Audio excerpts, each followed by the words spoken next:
একটি শান্ত সবুজ গ্রামে ছিল এক গরিব রাখাল ছেলে। তার সম্বল ছিল মাত্র দুটি ছোট ছাগলছানা। পাশে যারা বড় রাখাল ছিল তাদের ছিল অনেক গরু, দুধে ভরা খামার, বড় ঘর, অনেক লোকবল। তারা প্রায় ছেলেটিকে তুচ্ছ-তাচ্ছিল্য করত। তুই নাকি আমাদের গরুর ক্ষতি করেছিস? না, আমি কিছুই করিনি, এটা মিথ্যা কথা। প্রমাণ না থাকলেও গ্রামের প্রভাবশালীরা তাদের কথাই বিশ্বাস করলো। ছেলেটিকে গ্রাম ছেড়ে যেতে বলা হলো। রাখাল কিছুই বলল না। তার মহায় আমার সহায়। সে দুটি ছাগলছানা নিয়ে অন্য গ্রামে চলে গেল।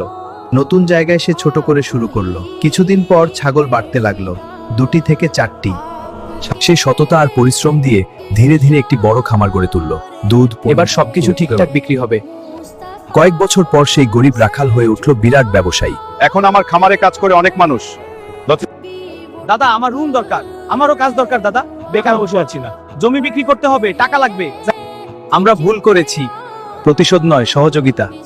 কারণ অবহেলা মানুষকে ছোট করে। অন্যায় সভ্য করে ধৈর্য ধরলে পরিশ্রম আর বিশ্বাস একদিন সফলতার দরজা খুলে দেয়।